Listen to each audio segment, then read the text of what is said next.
Hi, everybody. Welcome back to the Ride Along. Our guest today is the DEA Resident Agent in charge of Austin, Timothy Davis. Agent Davis, it's great to have you with us. Thank you. Good to be here. So, Agent Davis has been working in the DEA, or Drug Enforcement Administration, since 1999, and he's worked in various different cities across the U.S. and in different capacities, such as in the Organized Crime Drug Enforcement Strike Team, the High Intensity Drug Trafficking Task Force, and the Special Operations Unit. So, Agent Davis, you've had a really long and great career within the DEA, but I'm interested to know, how did you get your start in the DEA? Is it something you always knew what you wanted to do, or did you find it, along your career journey? I always knew I wanted to serve in the military and in law enforcement, and the natural progression in my mind was to enter military service. I enlisted in the Marine Corps Reserve in high school, and attended basic training before I went to college the summer before, and then I went to college at the Citadel of the Military College of South Carolina while in the Marine Corps Reserve, and then I was exposed to law enforcement through my military service, and made some connections in DEA and other law enforcement agencies at that time. And when I graduated college, I applied to DEA and kind of went through the long process that everyone goes through for law enforcement hiring, and eventually was hired in 1999. Awesome. So I would imagine that the typical day looks a lot different depending on the role you're playing within the DEA, but could you speak to a little bit about what your days looked like when you were coming up through the ranks early on in your career, and what your day looks like now as the resident agent in charge of Austin? Yeah, absolutely. So DEA is a little bit different than most traditional law enforcement, in the sense that we're not reacting to a crime or reacting to a call for service from the community. We have to identify drug trafficking and drug traffickers, and the way we do that is through development of intelligence sources, through developing sources that provide us information on major drug traffickers. Our mission is to disrupt and dismantle transnational criminal organizations, and so we do that on a global scale. We do that in communities by identifying the destination, and we take it all the way back to ultimately the production and manufacturing point. And most of our cases take us back to ultimately a foreign country where heroin or methamphetamine or cocaine might be being produced. And so finding out how we disrupt that supply chain is what our day looks like, is whether it be just a retail drug distributor or a transportation network or a foreign-based command and control leader. We find ways to use any lawful means to disrupt that supply chain. And so that's working with intelligence analysts through developing accesses to go after networks. And so it's really anything from surveillance to buying undercover buys of drugs, to writing reports, to traveling, to coordinate with other agencies, to working with our state and local partners to develop cases. It's a very interesting day, and I have to say most days are you don't know what you're going to get into on a particular day, and so that's one of the neat things about it. It's not mundane, it's not routine. Right. What are some of the biggest ways do you think the department has changed since you've been involved with the DEA? Do y'all face different problems? Do you use different technologies? What are some of the biggest changes you've seen? I think over my career, like in most institutions or organizations, it's really been the emergence of technology. The entire world has changed in the last 20 years in the way we communicate, in the way we conduct business. It's a lot faster pace. And so as law enforcement officers, we have to adapt to that world because the generation of our, I have to say adversaries, but of drug traffickers, they're smarter, they're doing things using the latest technology, and so we can't just simply do things the same old way. And so it's caused us to adapt and evolve, and in the new generation of agents that we're hiring, we have to look for those skill sets of people who know how to use technology to conduct investigations on how to really disrupt those supply chains, those illicit supply chains at every level. And so that's really the biggest thing is just adapting to the new world we live in. Mm-hmm. So dealing with these drug traffickers, I imagine that at times being in the DEA can be kind of a high stress job. How do you stay calm and collected in situations that involve a certain degree of danger or very high stakes? Well, I think the first thing is to know that the law enforcement officers on my right, my left have my back. From uh, everyone we work with in the Austin area, we work closely with Austin Police Department. We work with Texas Department of Public Safety. We work with every uh, police agency in Central Texas, and so we all work together to accomplish whatever mission or task we have.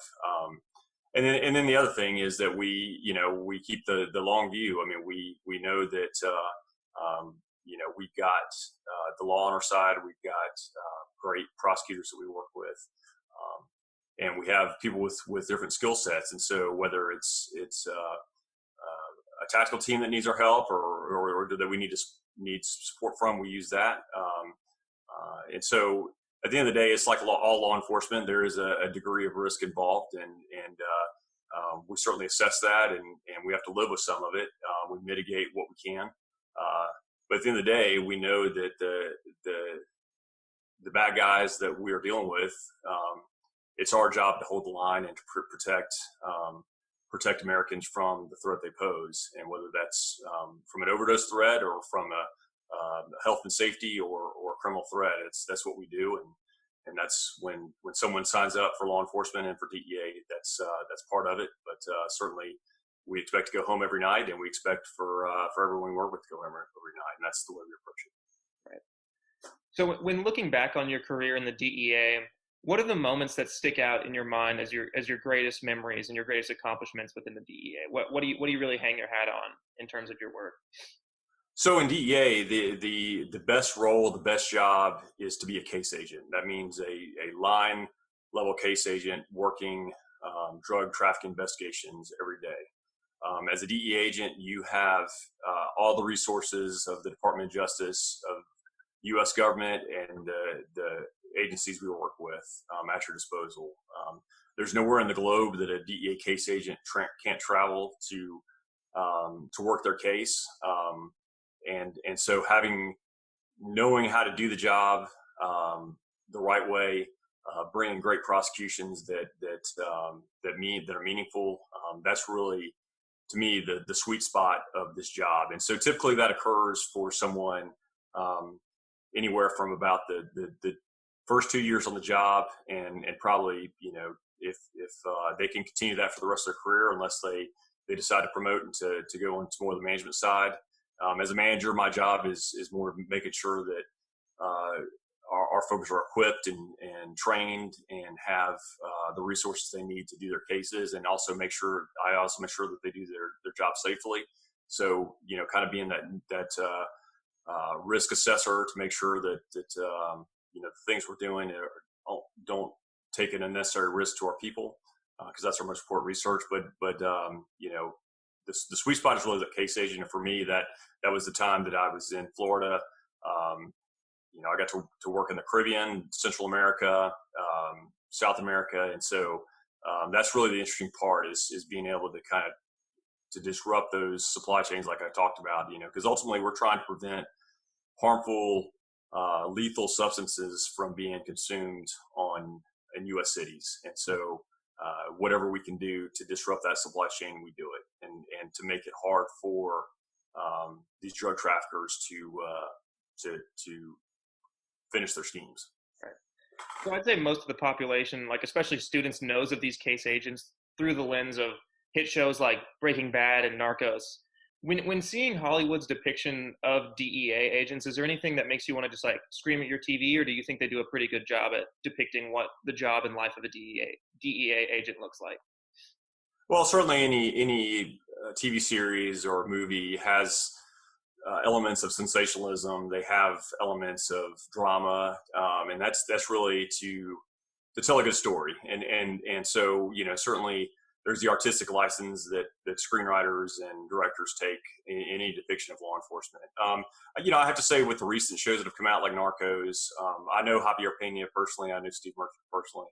To that story, of the Cali cartel and Medellin cartel, there's a lot of accuracy to the threat they pose. Certainly, the way they pose some of the agents and things like that, those are not truthful. That's meant for the Hollywood flavor. Um, you know, and the same thing with Breaking Bad. I mean, certainly that's fiction in one sense, but then there's also truth to. There are people, bad guys, that manufacture methamphetamine in the deserts in New Mexico. I worked in Albuquerque as my first office for 5 years, and so seeing the scenery and the settings, it takes me back to when I was working cases there. But at the end of the day, it's a TV series, and we know what goes with that. But I do have to say there's elements of truth to those, and there's elements of fiction, which is expected. So in these series and TV shows, we're mostly shown agents busting down doors and catching bad guys. But what kind of behind the scenes work goes on in the DEA? What kind of jobs aren't that of an agent going out in the field? So for any search warrant or raid or tactical situation, there's countless hours spent of developing the case. That means that agents are writing search warrant applications. They're conducting the street work that's necessary to build the case, and so that's debriefing cooperating defendants. That's debriefing confidential sources, and finding an access to those criminal drug traffickers, right? Because the way we make our cases is we have to establish that a person is willfully conducting drug crimes. That means they're selling drugs, and so we do undercover buys of narcotics, right? And we have to very strictly follow lawful protocols to collect evidence, and so we have to present that to grand juries, and that's a panel of 19 to 23 good citizens that hear the case, and they listen to what our testimony, and they decide if they think that there's probable cause for us to arrest them. We work with assistant United States attorneys from the Department of Justice and East U.S. Attorney's Office. They vet our cases, and they decide if the evidence is there to prosecute the cases. So it's a really interesting and challenging job because we're given the tools to make the case, but it requires a certain type of individual that's willing to be proactive, take initiative, and put a case together. And so you do that as a team. It's not, no one does it in a vacuum, and no one person is solely carrying the case.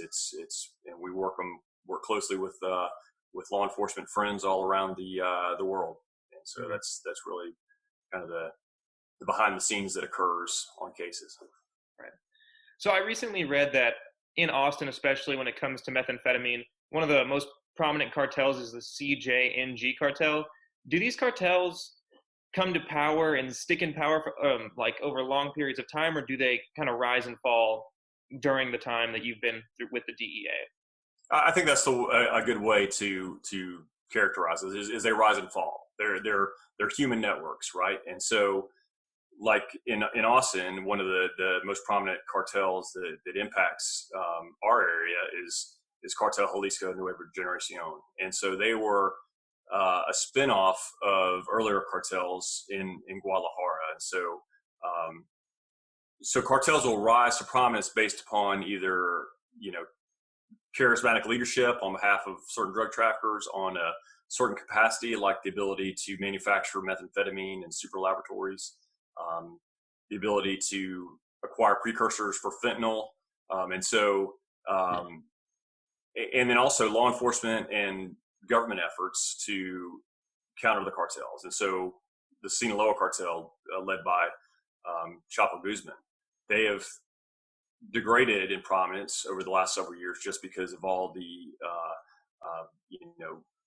interagency efforts and partnerships with bilateral partnerships with Mexico to counter these cartels. And so you'll see cartels rise and fall. And so like the Zetas cartel were very strong about 10 years ago, and they're not near the threat that they were. They still pose a threat,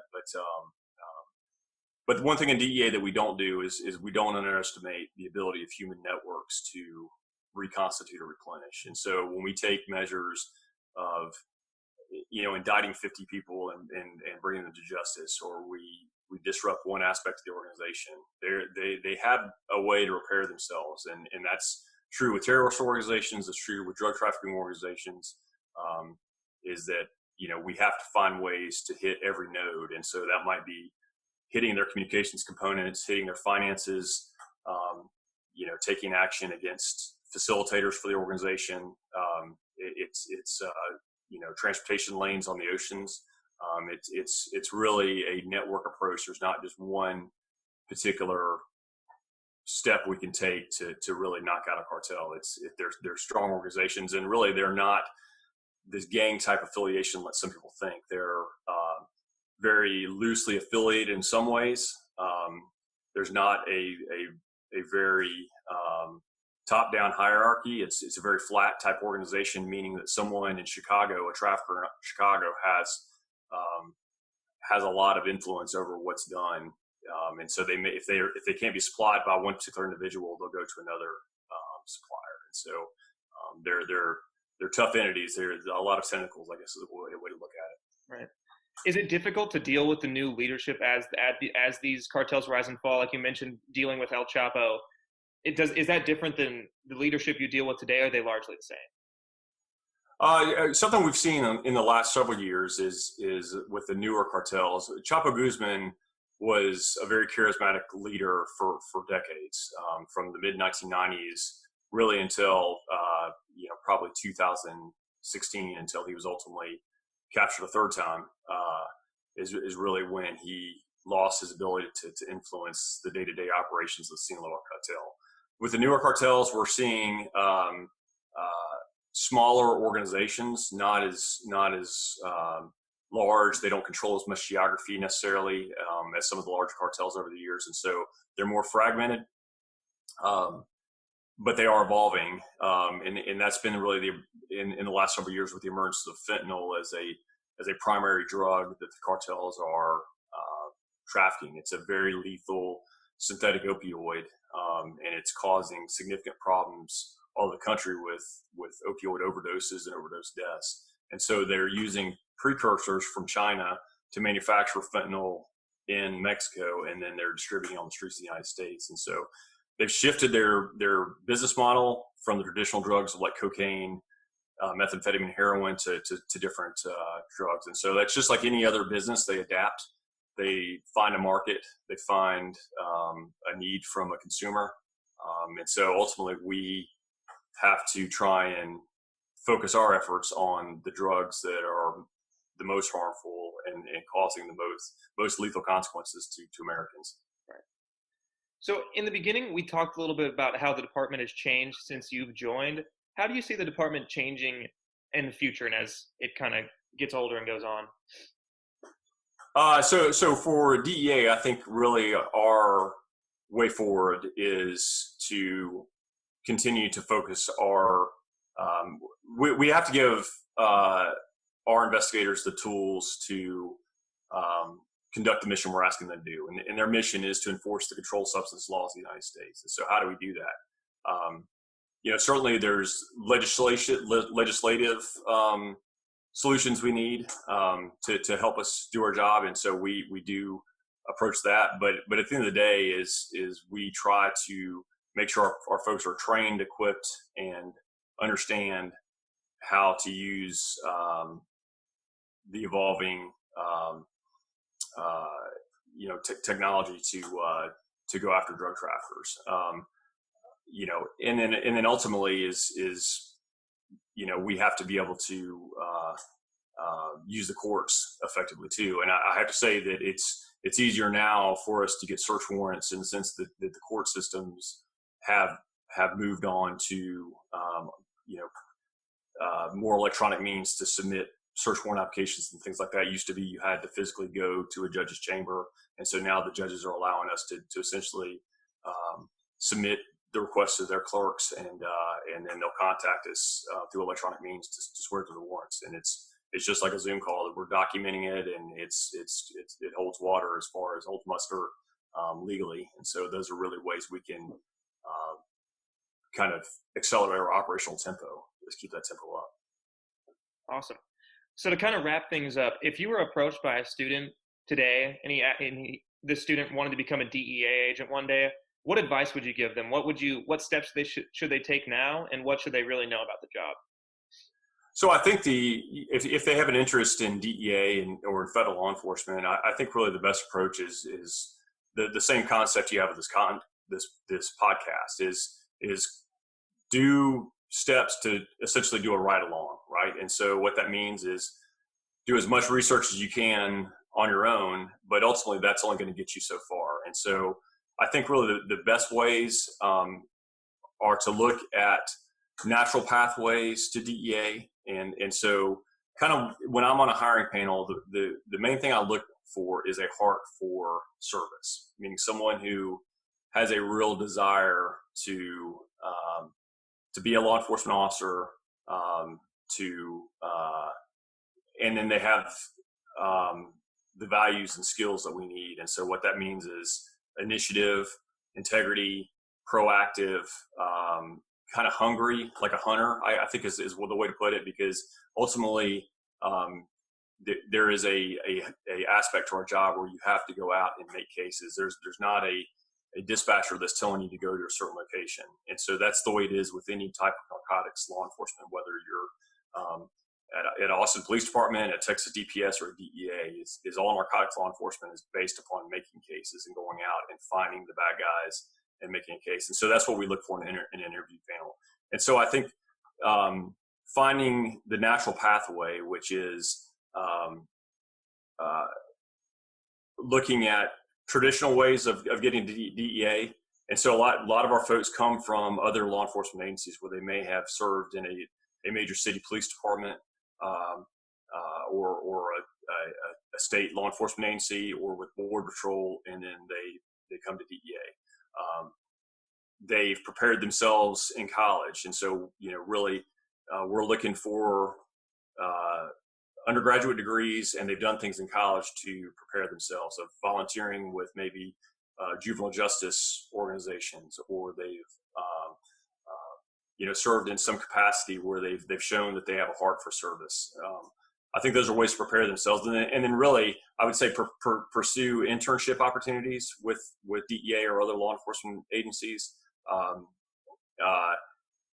The way I found out about DEA was in the Marines. I had the opportunity to serve as a rappel master on a joint law enforcement operation in Oklahoma. And so on that operation, you had Oklahoma Bureau of Narcotics, you had Oklahoma Highway Patrol, you had ATF, you had DEA, the U.S. Marshals. And so I was able to see all those different agencies and as an outsider, but I was involved in their day-to-day work in Oklahoma. And so it helped me to see that was the agency I wanted to apply to. And so really, I think at the end of the day is find a way to access it. And I think a lot of times is just picking up the phone, finding a DEA agent or any law enforcement person and asking, hey, can I spend the day with you? And that's something that I do every so often is bring in maybe a college student or someone who's just graduated college and say, okay, does this look like what you want to do? And certainly with the interns, we give them a great amount of access, and so over a 6-month period, they kind of see if that's what they want to do. And we also have forensic chemists, we have diversion investigators, we have intelligence analysts. It's not just the criminal investigator or special agent job that we have. Ultimately, we have both regulatory responsibilities under the law we enforce, as well as criminal enforcement responsibilities. And so, we're looking for good folks to come alongside us and do the job. Mm-hmm. Awesome. Well, Agent Davis, thank you so much for your time. This has been an incredible interview. Really appreciate you coming on the podcast, and had a great talk with you. Great. Thank you. Thank you.